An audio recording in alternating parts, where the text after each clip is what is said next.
sweet like a buttercup. You're a Barbie doll. Show them all what I'm made of. Strut down the hall. Won't stop till I get enough. Welcome to another deep dive. We're doing things a little differently this time around and focusing on a single source, a YouTube video. Oh, interesting. Which one? It's called Shocking Reality. A white teacher reveals hidden American secret. And it's from a channel called Lit Up. Okay, I think I've seen that one. Yeah, it's pretty intense. It features a talk by Jane Elliott. Oh, yeah, Jane Elliott. She's amazing, really impactful anti-racism educator. Definitely. And this video captures her talking about race, privilege, education, all that. We also hear some responses from the audience. Sounds fascinating. So what are we diving into first? Well, right off the bat, Elliott jumps into this exercise like she doesn't mess around. Yeah, she's not known for being subtle. What's the exercise? So she asks people to stand up based on how they see their race, like white, black, brown. Okay. Challenging people's perceptions right from the start. I like it. Then she has everyone who considers themselves part of the human race sit down. It's this simple act, but it really throws the whole idea of separate races into question. I can see that.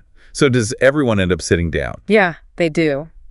And then Elliott really drives the point home by saying, if we trace anyone's DNA back far enough, we all have African ancestry. She even uses the phrase, all you are is faded blacks. Whoa, that's direct. I can see why the video is titled Shocking Reality. But it really highlights the fact that we all share a common origin. Like, on a fundamental level, we're all distant cousins. It's true. But I imagine that statement probably makes some people pretty uncomfortable. Discomfort can be a powerful catalyst for change, and Elliott clearly understands that. This actually leads right into her next point, which is all about the language we use around race. She really goes after the term biracial, for example. Why biracial? It seems like a pretty neutral term. Elliott would argue that even terms we think are neutral, or even positive, can actually uphold this system of racism. By using labels like that, we're reinforcing this idea that there are these separate racial categories in the first place. That's a good point. I hadn't thought about it like that before. It makes you realize how important it is to be careful about the language you use, even in casual conversation. Absolutely. Elliott is adamant that words have power. They can either perpetuate stereotypes or dismantle them.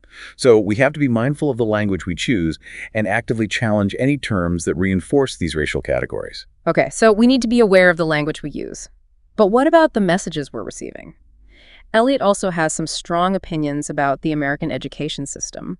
She draws a distinction between education and indoctrination, and from what I remember, she doesn't seem too happy with what's happening in schools. Yeah, she's incredibly critical of how schools are teaching, or rather, not teaching about race.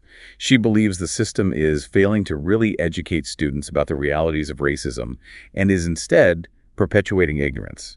So how does she define the difference between education and indoctrination? What would real education about race look like in her view? Well, for Elliott, true education leads people out of ignorance. It's about critical thinking, questioning assumptions, and being open to new perspectives. Right. Indoctrination, on the other hand, reinforces existing beliefs. And oftentimes those beliefs go unquestioned, which can be a way to maintain a pretty harmful status quo. That's a really interesting distinction. So is she saying schools are more focused on maintaining that status quo than on challenging it, especially when it comes to race? That's a pretty scathing critique. It is. And it leads us to another key idea, which is white ignorance. Now, you might be thinking about white privilege, right? Yeah, that's a term I hear a lot these days. But Elliott actually prefers this term, white ignorance. And it kind of reframes the whole conversation. Okay, I can see how that might be a controversial shift for some people. Is she saying that white people simply don't know any better? Like, is she letting them off the hook? Not at all. What she's arguing is that white people benefit from a system built on a lack of understanding about race and the real-world impact it has. And this ignorance, she says, allows racism to persist because it prevents people from seeing and dismantling those systems. So instead of focusing on what white people have, she's highlighting what they don't know. That's fascinating. What are the practical consequences of shifting the focus in that way? Does she give any specific examples? She does. Elliott shares this really powerful anecdote about her own father, who had a total transformation at the age of 60. 60. So he spent most of his life with these racist beliefs, and then something changed. Exactly. And the thing that changed him was seeing a film of Elliott conducting her famous blue-eyed, brown-eyed exercise. Oh, yeah. I've heard about that exercise, but I don't know all the details. Can you explain it for those who haven't heard of it? Of course. So it's this classroom activity where she divides students by their eye color. And then she treats one group preferentially to show how arbitrary discrimination can be. It's super powerful and often leads to some profound realizations for the students. So seeing this exercise was like a turning point for her father. Absolutely. It was a total epiphany for him. It challenged his deeply held beliefs and forced him to confront the reality of racism. That's incredible. It makes you wonder, though, is it realistic to expect that kind of sudden transformation for everyone? It's an important question, and one that we'll definitely want to keep in mind as we continue to explore Elliott's message. Yeah, this is already giving me a lot to think about. I'm ready to hear more about what Elliott has to say and where she goes from here. Well, Elliott doesn't leave us with just a sense of despair or hopelessness. She actually offers some concrete steps that people can take to challenge racism in their own lives. Oh, that's great. I was hoping for some practical advice we can actually apply. What does she suggest? Well, she has a few recommendations, and they range from small, everyday actions to more involved forms of activism. For instance, she encourages people to join organizations that are dedicated to racial justice. That makes sense. There's power in numbers, and organized groups can have a much bigger impact than just individuals acting alone. What else does she recommend? So joining organizations is one way to make a difference. What are some other actions Elliott recommends? She also talks about speaking out against racist comments or jokes, even when it feels uncomfortable. Like, it's about challenging those little everyday instances of racism that often just slip by. I can see how that could be challenging. Sometimes it feels easier to just let it go, especially if it's someone you know. But I guess that's part of what Elliott's getting at. We need to be willing to have those tough conversations if we really want to change things. Exactly. It's about disrupting that whole normalization of racism, even when it seems harmless. And she doesn't stop there. Elliott also encourages people to actively engage with diverse communities, to step outside of their comfort zones and build relationships with people from different backgrounds. That sounds like a really powerful way to combat ignorance and build empathy. It makes me think back to what we were talking about before, that shift from white privilege to white ignorance. By getting involved with diverse communities, we're actively working to dismantle that ignorance and replace it with, understanding and connection. That's a beautiful way to put it. And it's not just about individual actions either. Elliott also stresses the need for collective action and solidarity. She reminds us that systemic change requires a collective effort. We need to work together to dismantle the structures that perpetuate racism. And speaking of collective action, I was really struck by something else that came up in this video. It wasn't from Elliott herself, but from one of the audience members, Angela. Oh, yeah. What did Angela have to say? She really emphasized the importance of finding organizations and communities that are actively working to combat racism. She said it's not enough to just be aware of the problem. We need to be actively engaged in finding solutions. Angela's point adds a really important layer to Elliott's call to action. It's this reminder that we need to find our tribe, so to speak, to connect with other people who share our values and are committed to doing this work.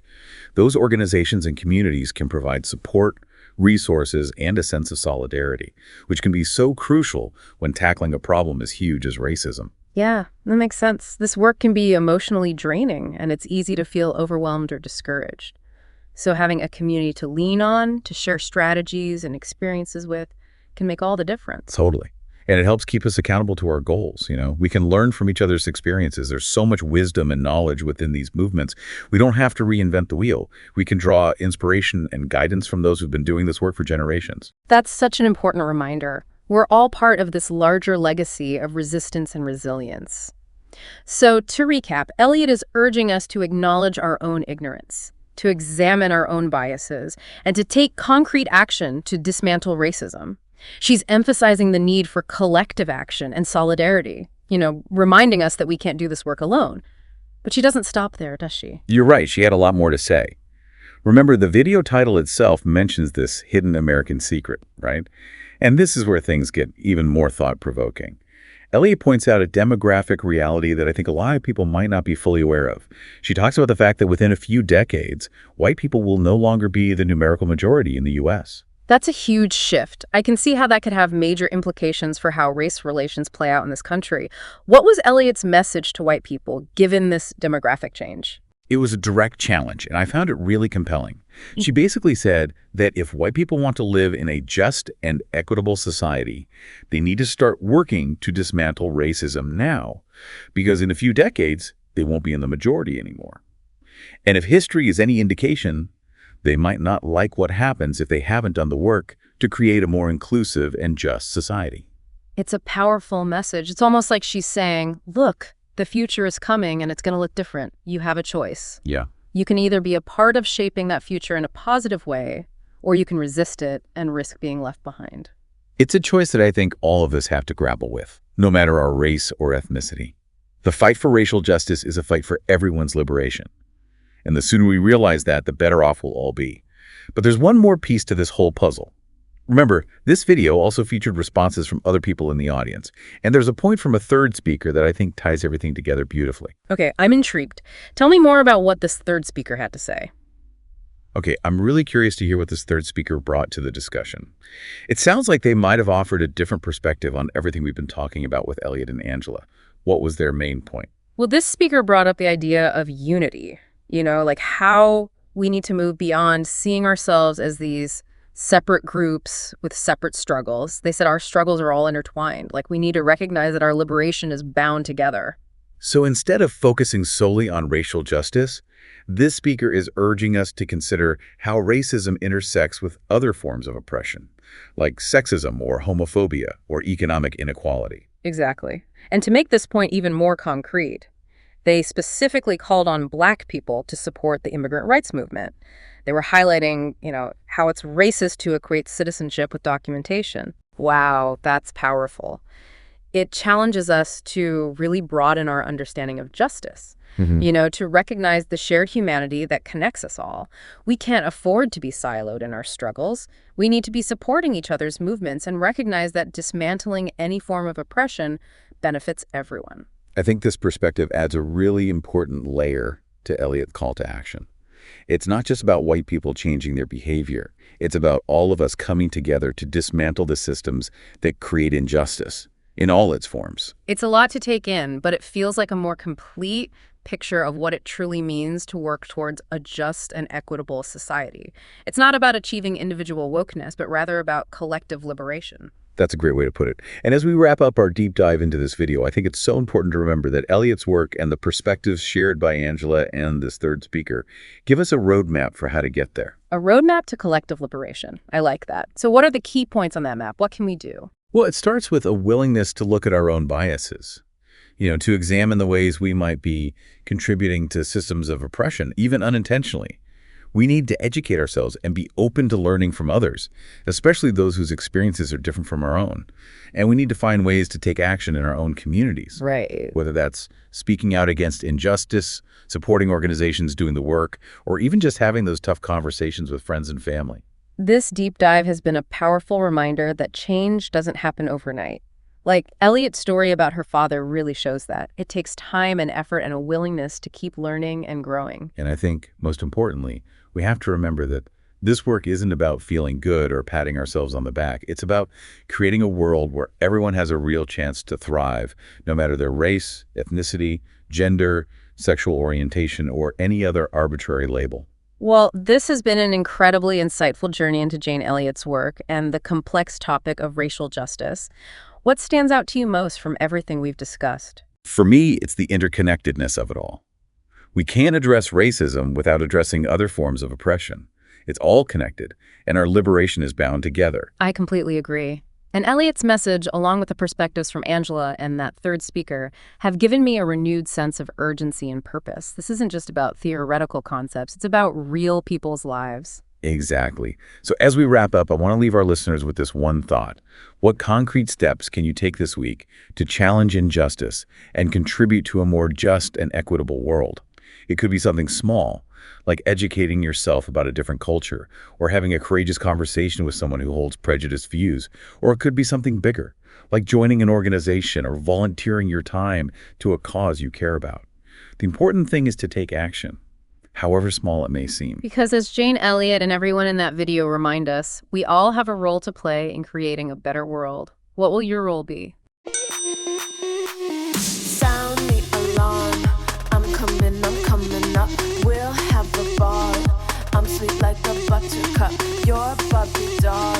Show them all what